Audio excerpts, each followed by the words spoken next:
Hi, thank you for joining me today. And today I'm joining in on Snap, Scrap, Repeat on Facebook's weekly challenge. This week Amy's put up a sketch you can see in the top left hand corner there, and you can see it's got 5 strips going across horizontally across the page.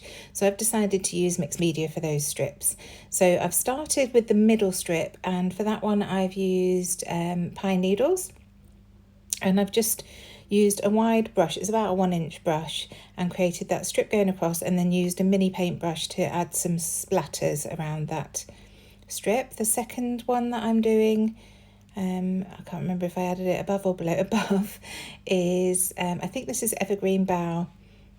I may have got these the wrong way round actually. I'm just looking, I put them in a stack on my desk and I can't remember which way round I did, but the you'll be able to see it on the screen. I can't see it on this tiny screen that I'm editing on. I'm so sorry about that. So the third one I'm adding down now is iced spruce, and I'm going to add that below. I've just done this, I started in the middle so that I knew that they wouldn't be too high up or too low down. I did want them to be central on the page, so that's why I started with the middle stripe, and I used my glass mat. It's got inch marks on there, so I made sure that I was more or less at the 6-inch mark when I went across. Well, it's a 0 because it counts from the middle, it's 0 up to 6 on each side. So now this is tea dye, so I should put that at the bottom.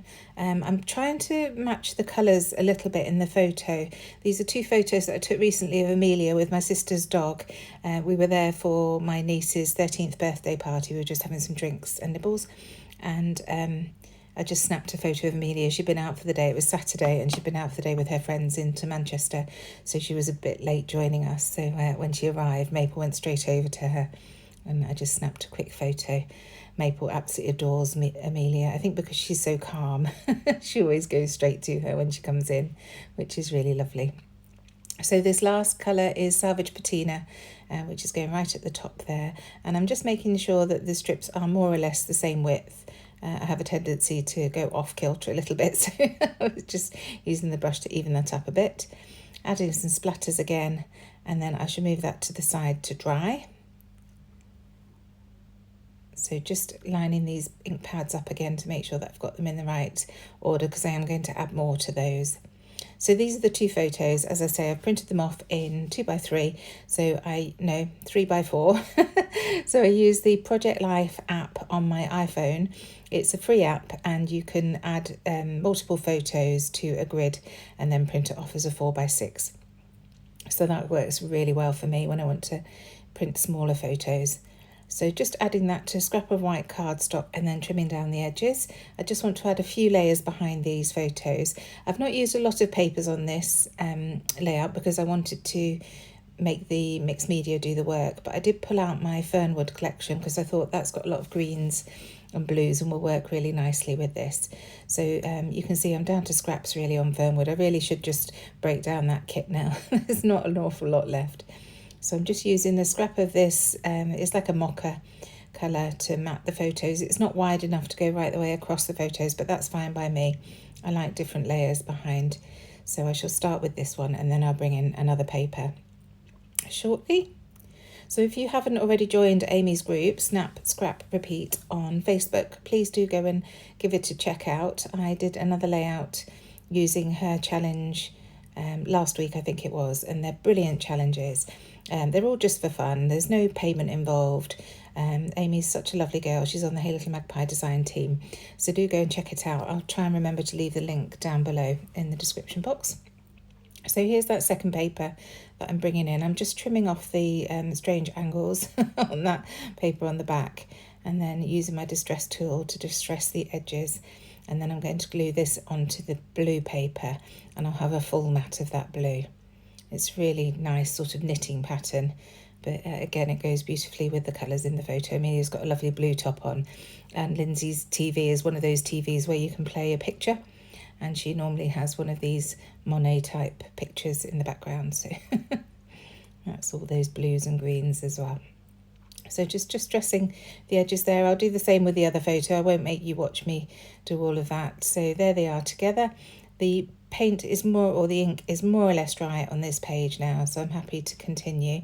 So I'm pulling out my LE Studios stamps, the stitched, home sewn stitched stamps, and this is why I wanted to keep the inks in order, because I'm going to stamp over the top of those watered down Distress Oxides.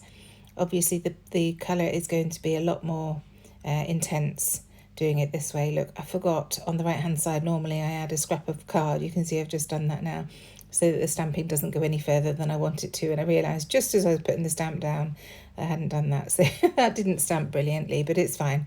I shall sort it out later.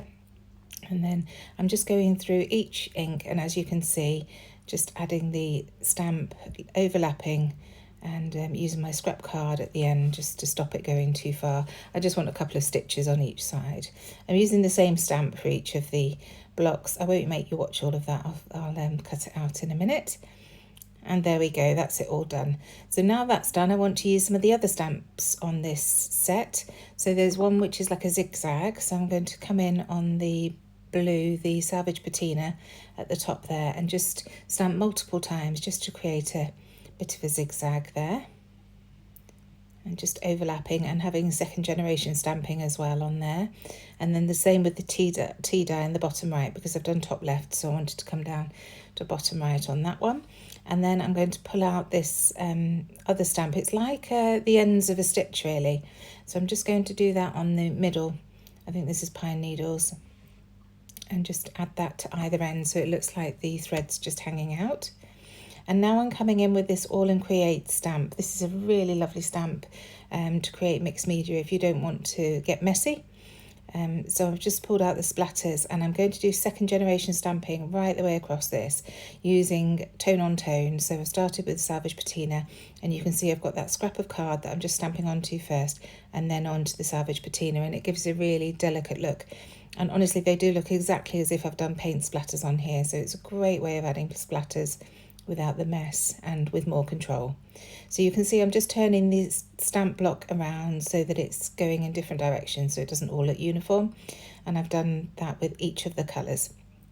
And now I've finished with that stamp, I'm going to pull out another All and Create stamp. This is just a background stamp, and I start with Antique Linen, and I'm just using it without a block and just lightly pressing all the way across each of these strips using this Antique Linen. Well, not all the way over, I'm just sort of adding little bits to each of the strips. And then once I finish with the Antique Linen, I'm going to come in with Lost Shadow, just to provide a different tone across those strips. And it's just hearts and text, and it just adds to that distressed look really in the background. And I love all the texture that that provides onto those strips. So just about done there now with those. So bringing the photos back in, and I'm pulling out the 49er Market Gardenia rub-ons, 12 by 12 rub-ons, the Sentiments set, and I'm going to put Best Friends, because like I say, Maple the dog always comes running over to Amelia whenever she comes in the house. It's really sweet, so I thought that would be an appropriate title. So I'm just cutting those two words out, and then I can work out exactly where they want to go. I know I want to put them on the left hand side, but the word friends was too long to have next to the photos, so in the end I decided to put best at the bottom left hand side and then friends underneath that.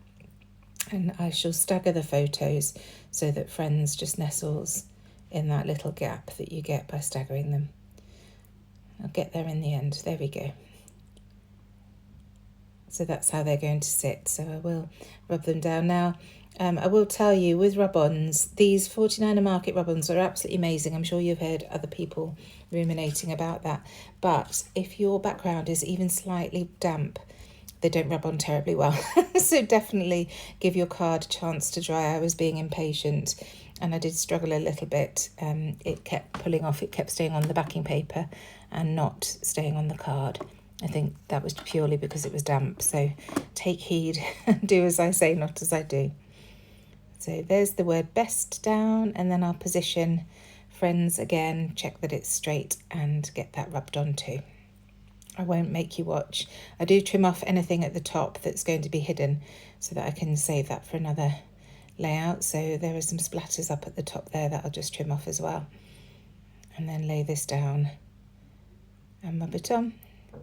And I absolutely adore these phrase rub-ons. They're brilliant, and so many different phrases that you can use. And lots of little bits as well, extra bits like these arrows. So I'm just going to rub those above the word best, just to add a little bit of something else there. And now I'm coming in with the chipboard from Fernwood, just to see if there's anything on the sheet that might work. And I see these houses straight away, and we're at my sister's house, so I think they'll work nicely. And the colours certainly work really nicely with this layout. So just adding a couple of those chipboard houses there. I will add some wet glue to those off camera to make them stick down properly, because otherwise they won't. That little phrase sticker says soft-hearted, and then at the top there's one that just says here. So I've added those chipboard pieces, and then I'm going through the sticker book just to see what else I can find on these. This word phrase actually falls off as I'm flicking through, but it works really nicely, and it just says it's enough. And I think that's just a really nice sentiment for any layout, really. And then this little tab at the top just says life. So I add that at the top there. And then this ribbon loop, it's just some satin ribbon that I've glued in a loop, and I shall add that to the top there. Now some of these little chipboard circles, just as scattering pieces really, just to add a little bit of interest and draw your eye around the page. Just seeing if I can see anything else on these sticker sheets, and I found a little gold star, so I add that next to the houses. And then I'm bringing in one of our puffy stars from the Bits and Pieces collection at Hey Little Magpie, and it's a sage green, so it works really nicely with these. So just holding that down to glue it, and then one of the canvas flare that says joy, and it's yellow, so again that works really nicely with the yellow in that house on the left hand side there. So bringing in my T-square ruler to add my journaling, and the journaling just reads, Amelia and Maple chilling together at Auntie Lindsay's, drinks for Elizabeth's 13th. And it's really nice to have that recorded, because it's the only photo I took of that evening. We were all just busy chatting and catching up, so I didn't have my phone and camera out, apart from just snapping this one of Amelia. So adding a little tab at the top. This was just punched out with the EK Success tab punch out of black scrap cardstock, and I shall be adding my date onto that. And it's when I'm looking for some white scrap cardstock to add my date with my roller date stamp that I see this scrap card that I'd used for wiping my stamp off, and it just looks beautiful with all those colours. So I'm actually going to stamp the date in black ink onto that and use that as almost like a pattern paper. So just cutting the date stamp out. I just stamped it in one of the more intense stamped areas, if you like, that's got all the colours. And I really like how that looks. It just brings that colour up to the top. It's not just a plain white piece up there. So I just wanted a little bit more height at the top there. I felt it needed something else. It's almost like a sideways T, capital T. So I've got the vertical line on the right hand side, and then the left hand line coming out across the page with those houses.